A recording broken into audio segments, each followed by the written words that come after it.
Morning दोस्तों, मैं हूं शाहरुख और आप देख रहे हैं माइंडेड स्टडी 22। तो दोस्तों इस वीडियो में हम बात करेंगे आज की जो हरियाणा करंट अफेयर से जो इम्पोर्टेंट पिर्सन्स जो बन रहे हैं उनको हम देखेंगे। ठीक है, तो आज तारीख जो है 19 जून है। 19 जून के जितने भी करंट अफेयर्स हैं 2021 के सबको हम यहाँ पे कवर करने वाले हैं। लगभग छः क्वेश्चन है और ये 6 क्वेश्चन देखिए क्या है, आपको फालतू की चीज़ें नहीं पढ़नी है। जो मैं क्वेश्चन बनाऊंगा वही क्वेश्चन बनाऊंगा जो इम्पोर्टेंट है, जिससे हरियाणा क्वेश्चन पूछ सकता है, HSSC क्वेश्चन पूछ सकता है। उसी तरीके की करंट अफेयर्स आपको पढ़नी है। सिर्फ करंट अफेयर्स में उन्हीं चीज़ों को पढ़ें जिनसे आपका क्वेश्चन बन सकता है, बाकी चीज़ों को मत पढ़िए, टाइम वेस्ट अपना मत करिए। चलिए, तो यहाँ पे मैंने जो हरियाणा करंट अफेयर्स 19 जून की अगर हम बात करें तो ये पहली क्लास है। ठीक है, 19 जून वाली। तो 19 जून की हम पहली क्लास से आज शुरू कर रहे हैं, 19 जून से हरियाणा करंट अफेयर्स की। तो देखिए, जब हम करंट अफेयर्स की बात करें तो 15 जून को पहला जो हमारा प्रश्न है वो है कि 15 जून 2021 को हरियाणा सरकार ने कौन से नियम को मंजूरी दी थी। अब यहाँ पे नियम दिए हुए हैं, हरियाणा सरकार मंत्रिमंडल बैठक नियम 2021, ठीक है, उसके अलावा हरियाणा उपभोक्ता संरक्षण अधिनियम, ठीक है, या फिर उपभोक्ता संरक्षण अधिनियम 1986 या फिर उपभोक्ता संरक्षण अधिनियम 2019। इनमें से आपको एक सही करना है, कौन सा सही होगा। कि देखिए यहाँ पे इसका जो सही आंसर हो जाएगा वो ऑप्शन बी सही आंसर हो जाएगा, क्योंकि हरियाणा उपभोक्ता संरक्षण जो नियम है 2021 में इसको 15 जून को क्या दे दी गई है, हरियाणा सरकार के द्वारा मंजूरी दे दी गई है। ठीक है, तो 15 जून को हरियाणा सरकार के मंत्रिमंडल की बैठक हुई थी। उसी मंत्रिमंडल की बैठक में 15 जून को इस हरियाणा उपभोक्ता संरक्षण अधिनियम को क्या दी गई थी, स्वीकृति दी गई थी। ठीक है, अब चलिए हम इसकी व्याख्या कर लेते हैं। इस वाले जो हरियाणा संरक्षण अधिनियम, अधिनियम नहीं है, ये नियम हो जाएगा। ठीक है, अधिनियम नहीं है, कोई ये टाइपिंग मिस्टेक है। हरियाणा उपभोक्ता संरक्षण नियम 2021 की अगर हम बात करें तो 15 जून को इसकी मंत्रिमंडल की बैठक होती है, उसमें इसको स्वीकृति मिलती है। अध्यक्षता कौन करते हैं उसकी, हम हरियाणा के CM करते हैं। हरियाणा के CM कौन है, मनोहर लाल खट्टर। तो मनोहर लाल खट्टर जी ने इसकी अध्यक्षता की थी। ठीक है, मंजूरी की तिथि 15 जून 2021 हो गई। अब देखिए ये जो नियम जो है उपभोक्ता संरक्षण नियम 2021, ठीक है, तो हरियाणा उपभोक्ता संरक्षण नियम 2021 क्या है, यह है जो कि वेतन भत्ते और अन्य सेवा शर्तें जो हैं, मतलब जो अन्य तरह की सेवा शर्तें हैं, इन सेवा शर्तों को, वेतन भत्तों को नियंत्रित करने के लिए, इनको नियंत्रित करने के लिए ये नियम लाया गया। ठीक है, हरियाणा उपभोक्ता संरक्षण अधिनियम लाया गया वेतन भत्ते और अन्य तरह की सेवाओं को नियंत्रित करने के लिए। ठीक है, उसके अलावा हम बात करें राज्य उपभोक्ता विवाद निवारण आयोग। ठीक है, तो हर राज्य का अपना होता है राज्य उपभोग विवाद निवारण आयोग के अध्यक्ष को पंजाब व हरियाणा उच्च न्यायालय के न्यायाधीशों के समान वेतन और इसके सदस्यों को 80,000 प्रति माह भत्तों के साथ वेतन मिलेगा। ये क्या कह रहा है, मैं ऊपर आपको बता चुका हूँ। जो ये जो नियम लाया गया है किसके लिए लाया गया है, सेवाओं को नियंत्रित करने के लिए, सेवाओं में नियम बनाने के लिए। ठीक है, उसके अलावा वेतन भत्तों को नियंत्रित करने के लिए। तो इन्होंने सबसे पहले क्या कर दिया इसके कि जो राज्य उपभोक्ता विवाद निवारण आयोग है इसका जो अध्यक्ष होगा उसका वेतन निर्धारित कर दिया है। उसका वेतन बताया है कि जो हरियाणा और पंजाब हाई कोर्ट के न्यायाधीश का जो वेतन होता है उसी के समान इसके अध्यक्ष को वेतन मिलेगा। और सदस्यों की बात करें तो सदस्यों की इन्होंने जो वो रखी है वो 80,000 प्रति माह, 80,000 प्रति माह सभी वेतन भत्तों के साथ में इसके राज्य उपभोक्ता विवाद निवारण आयोग के जो सदस्य हैं उनका वेतन रखा है। वहीं पे हम बात करें जिला उपभोक्ता विवाद निवारण आयोग भी होता है। जिला उपभोक्ता विवाद निवारण आयोग की अगर हम बात करें, इसके अध्यक्ष को किसके समान वेतन दिया जाएगा, जिला न्यायाधीश के समान वेतन दिया जाएगा। जितना जिला न्यायाधीश का वेतन होता है उतना ही किसका वेतन होगा, जिला उपभोक्ता विवाद निवारण आयोग के अध्यक्ष का भी उतना ही वेतन होगा जितना जिला न्यायाधीश का वेतन होता है। उसके बाद हम बात करें इसके जो सदस्य जो होंगे, जिला उपभोक्ता विवाद निवारण आयोग के जो सदस्य होंगे उनका वेतन कितना होगा, उनका वेतन 55,000 रुपये सभी भत्तों के साथ में होगा। मतलब ये जो 55,000 रुपये प्रति माह दिए जाएंगे, इन्हीं 55,000 रुपये के अंदर क्या क्या है, इन्हीं 55,000 रुपये के अंदर जितने भी भत्ते मिलते हैं, ठीक है, वो सभी शामिल हैं। उसके अलावा हम बात करें उपभोक्ता संरक्षण अधिनियम 2019 की, इससे ऊपर चलते हैं कि 15 जुलाई 2020 को उपभोक्ता संरक्षण अधिनियम 1986, ये इंपॉर्टेंट है। ठीक है, तो उपभोक्ता संरक्षण अधिनियम कौन सा है? 1986 का उपभोक्ता संरक्षण अधिनियम था, जो कि अपने केंद्रीय लेवल पर था, ठीक है, केंद्रीय स्तर पर था, ठीक है। अब जो ये केंद्रीय स्तर का जो उपभोक्ता संरक्षण अधिनियम था 1986 का, इसको क्या कर दिया गया था? इसको केंद्र सरकार के द्वारा निरस्त कर दिया गया था 15 जुलाई 2020 को। कब कर दिया गया था? 15 जुलाई 2020 को इसको निरस्त कर दिया गया था, उपभोक्ता संरक्षण अधिनियम 1986 को। जब इसको निरस्त कर दिया गया था तो इसके स्थान पे एक और उपभोक्ता संरक्षण अधिनियम लाया गया, जिसको कहते हैं उपभोक्ता संरक्षण अधिनियम 2019 कहते हैं। क्या कहते हैं? उपभोक्ता संरक्षण अधिनियम 2019 कहते हैं। और इस उपभोक्ता संरक्षण अधिनियम 2019 को 20 जुलाई 2020 से लागू कर दिया गया था, ठीक है। 15 जुलाई को क्या कर दिया गया था? 15 जुलाई 2020 को उपभोक्ता संरक्षण अधिनियम 1986 को निरस्त कर दिया गया, जबकि इसके स्थान पर क्या कर दिया गया? 20 जुलाई को उपभोक्ता संरक्षण अधिनियम 2019 को लागू कर दिया गया। अब जो ये 2019 का जो उपभोक्ता संरक्षण अधिनियम है, ये प्रत्येक राज्य सरकार को यह अधिकार देता है कि वो जो उसका राज्य आयोग जो होगा और जो जिला आयोग होगा, मान लीजिए हरियाणा राज्य की अगर हम बात करें तो हरियाणा राज्य का जो राज्य आयोग है और जिला आयोग जो है, इनके अध्यक्ष और जो सदस्य होंगे, उन अध्यक्ष और सदस्यों के वेतन में, भत्तों में वो क्या कर सकते हैं? उनके लिए नियम बना सकते हैं, उनमें परिवर्तन कर सकते हैं, ठीक है। और सेवा शर्तों के लिए भी नियम बना सकते हैं। ये अधिकार कौन देता है? उपभोक्ता संरक्षण अधिनियम 2019 का अधिनियम देता है राज्य सरकारों को। तभी हरियाणा सरकार ने क्या किया है? तभी हरियाणा सरकार हरियाणा उपभोक्ता संरक्षण अधिनियम 2021 को लेकर आई है, क्योंकि इसको हरियाणा सरकार को अधिकार कौन देता है? हरियाणा सरकार को अधिकार दे रहा है उपभोक्ता संरक्षण अधिनियम 2019। और इसकी कौन सी धारा देती है? धारा 102 और धारा 30 और धारा 44। ये 3 धाराओं के अंदर क्या कहा गया है? इन 3 धाराओं के अंदर कहा गया है कि राज्य सरकार राज्य आयोग और राज्य जिला के अध्यक्षों और सदस्यों के वेतन, भत्तों और सेवा शर्तों के लिए नियम बनाने की अनुमति देता है। इसी के तहत हरियाणा सरकार ने क्या किया?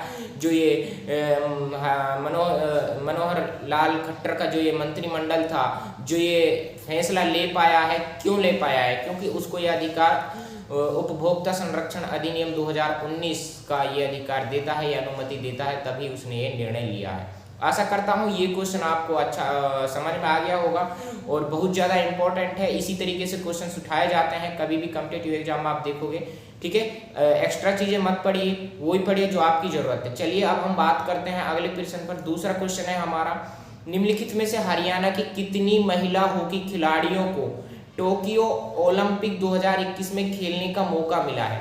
कितनी महिलाओं को टोक्यो ओलंपिक 2021 में खेलने का मौका मिला है? इसका सही आंसर जो है वो हो जाएगा 9, ठीक है। अगर हम कुल की बात करें, कुल सदस्य टीम कितनी है, तो कुल 16 सदस्यों की टीम है, जिसको कुल भारतीय हॉकी महिलाओं की जो टीम है वो 16 सदस्य है। इन 16 सदस्यों में से जो 9 महिलाएं हैं वो कहाँ की हैं? वो हरियाणा से हैं, ठीक है। चलिए अब इन 9 महिलाओं के बारे में जानते हैं।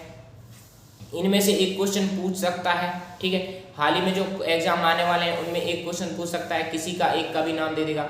देखिए भारतीय हॉकी टीम की महिला खिलाड़ियों की जब हम बात करें, भारतीय हॉकी टीम जो है महिला खिलाड़ियों की, तो इसमें से कुल 16 सदस्यों का चयन हुआ है, ठीक है। 16 सदस्यों की टीम का चयन हुआ है टोक्यो ओलंपिक के लिए। और उसके बाद हम बात करें तो हरियाणा की 9 महिलाएं हैं जिनको टोक्यो ओलंपिक के लिए चुना गया है। अब ये 9 महिलाएं कौन कौन सी? देखिए जो कप्तान जो है रानी रामपाल ये भी हरियाणा की है, ये इस टीम की क्या है? कप्तान है।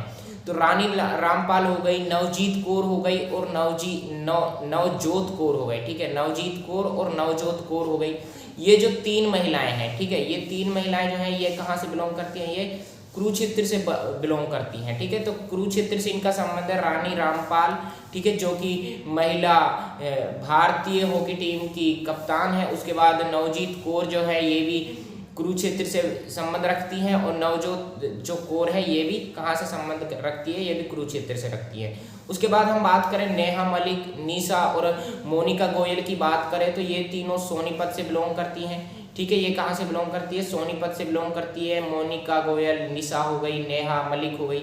उसके अलावा हम बात करें उदिता और शर्मिला की बात करें तो उदिता और शर्मिला ये दोनों हिसार से संबंध रखती हैं, ठीक है। उसके अलावा सविता पूनिया की हम बात करें तो सविता पूनिया सिरसा से संबंध रखती है, ठीक है। तो सविता पूनिया सिरसा से हो गई, उदिता शर्मिला हिसार से हो गई आपकी, नेहा मलिक, निशा मोनिका गोयल ये सोनीपत से हो जाएंगी, रानी रामपाल, नवजीत कौर और नवजोत कौर ये दोनों जो है ना, नवजीत कौर और नवजोत कौर, ठीक है, थोड़ा ही डिफरेंस इनके नाम में, तो ये दोनों कहाँ से हो जाएंगी, ये कुरुक्षेत्र से हो जाएंगी, इनको आपको पता होना चाहिए। इसके अलावा हम बात करें इतिहास में, मतलब इससे पहले ऐसा कुछ हुआ है, देखिए रियो ओलंपिक की अगर हम बात करें तो रियो ओलंपिक में भी इससे पहले हरियाणा की 6 जो बेटियां थी, एक तरीके से बोल सकते हैं हरियाणा की जो 6 महिलाएं थी उनका चयन हुआ था, उन्होंने भाग लिया था रियो ओलंपिक में, ठीक है, एक साथ ही। तो ये भी अपना आप में हरियाणा की बहुत बड़ी उपलब्धि रही थी। और फिलहाल देखने को मिल रहा है कि जो इन 16 सदस्यों की जो टीम में जो हमको नजर आएगी वो हरियाणा की हस्तियां ही नजर आएंगी, ठीक है। तो चलिए अब हम बात करते हैं, जो दूसरा क्वेश्चन है ये भी आपके लगभग कवर हो ही गया है, समझ में आ गया है, ठीक है। अब हम बात करते हैं अगले क्वेश्चन की। अगला हमारा प्रश्न है सैफ अली वर्मा। अब सैफ अली वर्मा के बारे में आप सबको सुना होगा, हाल ही में चर्चा में बहुत ज्यादा है। Saif Ali Verma debut cricket test match में सर्वाधिक रन बनाने वाली पहली भारतीय महिला बनी है।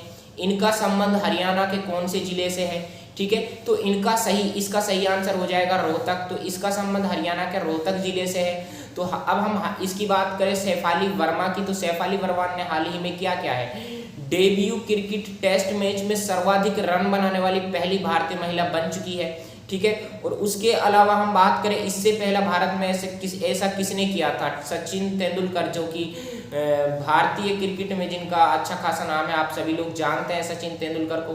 तो सचिन तेंदुलकर ने 1990 में ऐसा ही किया था कि उन्होंने टेस्ट मैचों में क्या क्या था, मतलब 50 रन से ज़्यादा रन दोनों पारियों में बनाए थे, ठीक है। तो उसी तरीके से सैफ अली वर्मा ने भी क्या कर दिया है, अपने एक इतिहास रचा है और डेब्यू क्रिकेट टेस्ट मैच में सर्वाधिक रन बनाने वाली पहली भारतीय महिला बन चुकी है। उसी के साथ में इसने डेब्यू क्रिकेट टेस्ट मैच की दोनों पारियों में 50 से ज़्यादा रन बनाने वाली दुनिया की चौथी और सबसे कम उम्र की महिला बन गई है। यहाँ पे कम टाइपिंग मिस्टेक हो जाएगा, तो सबसे कम उम्र की महिला बन गई है, ठीक है। तो अब देखिए जो हम यहाँ पे बात कर रहे हैं, ये डेब्यू क्रिकेट टेस्ट मैच की अगर हम बात करें तो इसकी दोनों पारियों में 50 से ज़्यादा रन बनाने वाली पहली भारतीय महिला है। और विश्व लेवल पर हम बात करें, दुनिया के लेवल पर, तो सैफ अली वर्मा जो है वो चौथे नंबर पर आ चुकी हैं। इसने इतिहास में अपना नाम दर्ज करा लिया है। इससे पहले 1990 की हम बात करें तो 1990 में ऐसा किसने किया था, सचिन तेंदुलकर ने किया था। तो भारतीय क्रिकेट में जब हम देखें तो अभी तक सचिन तेंदुलकर और सैफ अली वर्मा ने ही ऐसा किया है, जो कि टेस्ट मैच के अंदर दोनों पारियों में 50 से ज़्यादा रन बना पाई है और अपना नाम इंडिया क्रिकेट के इतिहास में दर्ज करा पाई है, ठीक है। तो तीसरा जो प्रश्न है ये भी आपके अच्छे से समझ में आ गया होगा। अब इससे ही क्वेश्चन बन सकते हैं, ऐसे ही क्वेश्चन पूछेंगे, ठीक है। उसके अलावा अब हम बात करते हैं अगले प्रश्न पर, क्वेश्चन नंबर 4 की अगर हम बात करें तो क्वेश्चन नंबर 4 क्या कहता है। क्वेश्चन नंबर 4 है, हाल ही में हरियाणा के किस जिले में हरियाणा के किस जिले में महानगरीय विकास प्राधिकरण का गठन करने की घोषणा की गई है। तो हम बात करें, देखिए पहले से गुरुग्राम में भी पहले इसका गठन हो चुका है, महानगरीय विकास प्राधिकरण का गठन हो चुका है बहुत पहले ही। और फरीदाबाद जो है ये तो महानगरीय विकास प्राधिकरण की जब हम बात करते हैं, इन दोनों का नाम तो सबसे पहले आता ही है। तो कहने का मतलब ये है, इन दोनों में तो पहले से ही महानगरीय विकास प्राधिकरण का गठन क्या हुआ पड़ा है पहले से ही। और हम हाल की बात करें तो हाल ही में जो किस जिले में महानगरीय विकास प्राधिकरण की गठन करने की घोषणा की है, तो पंचकुला आपका हो जाएगा। पंचकुला को महानगरीय विकास प्राधिकरण का गठन करने की घोषणा की है, वो पंचकुला के अंदर किया जाएगा। और इससे फायदा क्या होगा कि पंचकुला भी जैसे कि फरीदाबाद और गुड़गांव की तरह एक औद्योगिक इलाका बन जाएगा, जिससे कि बहुत सारा मतलब औद्योगिक इलाका बनेगा, तो लोगों को भी, हरियाणा के लोगों को रोजगार मिलेगा और भी बहुत सारे ऑप्शंस हैं, ठीक है, मतलब बहुत सारा लाभ है। तो ये आप अंदाजा लगा सकते हैं। मेनली ये है कि हाल ही में जो महानगरीय विकास प्राधिकरण का गठन करने की घोषणा की गई है वो पंचकुला में है। अगर इसके बाद घोषणा की जाएगी महानगरीय विकास प्राधिकरण के गठन करने की, तो पंचकुला के बाद हिसार के अंदर इसका गठन किया जाएगा महानगरीय विकास प्राधिकरण का। ठीक है, उसके अलावा हम बात करते हैं प्रश्न नंबर 5 पर। प्रश्न नंबर 5 क्या कहता है, देखिए हाल ही में हरियाणा की कितनी संस्थाओं को ग्रीन चैंपियन अवार्ड 2020-21 से मतलब सम्मानित किया गया है। मतलब हरियाणा के, अब हम बात करते हैं भारत की, तो भारत की जब हम बात करेंगे तो भारत में क्या है कि प्रतिवर्ष ग्रीन चैंपियन अवार्ड से संस्थाओं को, कॉलेज को क्या किया जाता है, सम्मानित किया जाता है। ये अवार्ड कॉलेज को दिया जाता है, उच्च शिक्षा स्तर की आधार पर ये दिया जाता है। चलिए ये कितने हरियाणा के कितने जिलों की कॉलेजों को मिला है, ये हरियाणा के 21 जिलों की कॉलेजों को मिला है। केवल एक ही जिला ऐसा है जिसको क्या नहीं मिला है, ग्रीन चैंपियन अवार्ड 2020-21 नहीं मिला है, वरना बाकी के जो 21 के 21 जिले हैं सभी को क्या मिला है, ग्रीन चैंपियन अवार्ड से सम्मानित किया गया है। ठीक है, इस अवार्ड में क्या है, ग्रीन चैंपियन अवार्ड में 5000 रुपये दिया जाता है और 5000 रुपये के साथ में एक सर्टिफिकेट भी दिया जाता है। ठीक है, उसके अलावा हम बात करें ग्रीन चैंपियन अवार्ड की, तो देखिए इसकी हम अगर आगे बात करें तो आगे क्या है, ग्रीन चैंपियन अवार्ड के बारे में थोड़ा और जान लेते हैं। पहली बात तो ये जो ग्रीन चैंपियन अवार्ड है ये भारतीय उच्च शिक्षा विभाग के क्षेत्र में दिया जाता है। ठीक है, किसके क्षेत्र में दिया जाता है, भारतीय उच्च शिक्षा विभाग के क्षेत्र में दिया जाता है। और इसका जो उद्देश्य क्या है, देने का उद्देश्य ये है कि जो भी उच्च शिक्षा संस्थान है, जो उच्च शिक्षा संस्थान है, उनके रखरखाव का जो तरीका है वो सही होना चाहिए। उनका रखरखाव के संरक्षण के लिए, उनकी अपनी संस्कृति के संरक्षण के उद्देश्य से, पर्यावरण की सुरक्षा के उद्देश्य से, ठीक है, उच्च शिक्षा यानी अच्छी शिक्षा के उद्देश्य से इस अवार्ड को दिया जाता है। तो भारतीय उच्च शिक्षा विभाग के क्षेत्र में इस अवार्ड को दिया जाता है। वहीं पे हम बात करें भारतीय उच्च शिक्षा विभाग की, तो इसका एक परिषद है जिसको हम महात्मा गांधी राष्ट्रीय ग्रामीण शिक्षा परिषद के नाम से जानते हैं। तो महात्मा गांधी राष्ट्रीय ग्रामीण शिक्षा परिषद के अंतर्गत ही ये अवार्ड दिया जाता है, ग्रीन चैंपियन अवार्ड दिया जाता है। ठीक है, ये अवार्ड दिया जाता है 1 डिस्ट्रिक्ट 1 ग्रीन चैंपियन अवार्ड। ठीक है, ये क्या है, ये इसका मतलब बेस है। जैसे कि अब हरियाणा की हम बात करें तो एक जिले में एक ही क्या दिया जाता है, ग्रीन चैंपियन अवार्ड दिया जाता है। तो 1 डिस्ट्रिक्ट 1 ग्रीन चैंपियन अवार्ड। ठीक है, अगर हम बात करें पूरी इंडिया की, तो पूरी इंडिया में कितनी संस्थाओं को मिला है, ये पूरी इंडिया में 400 संस्थाओं को मिला है। कितनी संस्थाओं को मिला है, 400 संस्थाओं को मिला है। उन 400 संस्थाओं में से हरियाणा की कितनी संस्थाओं को मिला है, हरियाणा की 21 संस्थाओं को मिला है। ठीक है, मतलब हरियाणा के 21 जिलों को मिला है। ठीक है, ये ग्रीन चैंपियन अवार्ड के बारे में आपने अच्छे से जान लिया है, जो कि यहाँ से क्वेश्चन पूछ सकता है। ठीक है, उसके अलावा हम बात करें अगले प्रश्न की, प्रश्न नंबर 6 हो जाएगा, 19 जून को कौन सा दिवस मनाया जाता है। 19 जून की हम बात करें तो 19 जून को कौन सा दिवस मनाया जाता है, जो ऑप्शन ए है ये इसका सही आंसर हो जाएगा, विश्व एथनिक दिवस मनाया जाता है 19 जून को। ठीक है, तो 19 जून को विश्व एथनिक दिवस मनाया जाता है। इस विश्व एथनिक दिवस को जो मेन परिचय है, मेन जो उद्देश्य हो जाएगा, मेन उद्देश्य क्या है, इसका मेन उद्देश्य यह है कि जो अपनी संस्कृति है उस संस्कृति का संरक्षण करना चाहिए। ठीक है, उसके अलावा हम यहाँ पे आगे देखते हैं, आगे यहीं पे इसका 1 मिनट, हाँ यहीं पे, तो जो विश्व एथनिक जो दिवस है ये 19 जून को मनाया जाता है प्रतिवर्ष। 19 जून को क्यों मनाया जाता है, देखिए 19 जून को ये मनाया जाता है भारतीय संस्कृति के संरक्षण के लिए।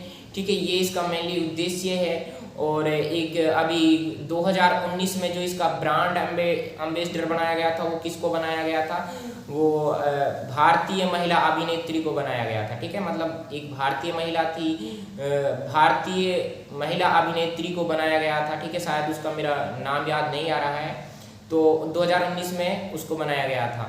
ठीक है, तो ये है मेनली क्या है कि जो विश्व एथनिक दिवस है ये 19 जून को मनाया जाता है। ठीक है, तो ये आज के जो 19 जून से रिलेटेड जो हरियाणा करंट अफेयर से रिलेटेड जो महत्वपूर्ण प्रश्न थे वो मैंने आपको बताए हैं। केवल वही प्रश्न मैंने लिए हैं जो कि आप क्वेश्चन पूछ सकते हैं, जो कि कॉम्पिटिटिव एग्जाम पूछ सकता है। वैसे तो लगभग मैं यहाँ पे 15 क्वेश्चन भी बना सकता था, लेकिन बनाने से कोई फायदा नहीं है। जो कॉम्पिटिटिव एग्जाम में नहीं आने वाले हैं तो उनको पढ़ने से कोई फायदा नहीं है। तो मेनली इसी तरीके के क्वेश्चंस क्या पूछे जाते हैं, हरियाणा के कोई भी कॉम्पिटिटिव एग्जाम होंगे करंट अफेयर से रिलेटेड, इन्हीं से सबसे इसी तरीके के क्वेश्चंस पूछे जाते हैं। तो आप उतना पढ़िए जितनी ज़रूरत है, ज़रूरत से बाहर काम मत करिए, कोई फ़ायदा नहीं है। तो अगर आप हमारे चैनल पर न्यू हैं तो प्लीज़ चैनल को सब्सक्राइब कीजिए और पास में बेल आइकन वाली बटन को हिट कर दीजिए। कमेंट करना बिल्कुल नहीं भूलना है। और इसके साथ में मैं आपको बता दूं, हाँ हमारी लूसेंट की सीरीज चल रही है। अगर आप लूसेंट से इंडियन जीके को अपनी अच्छी बनाना चाहते हो तो लूसेंट को अच्छे से कवर कर सकते हो। उसके अलावा हरियाणा जीके की, हरियाणा सामान्य ज्ञान की एक हमारी सीरीज चल रही है। उसके अलावा हम आपको बता दें, कंप्यूटर की क्लासेज पर डे चल रही है। कंप्यूटर का कम्प्लीटली कोर्स कवर कराया जा रहा है हरिओम के द्वारा।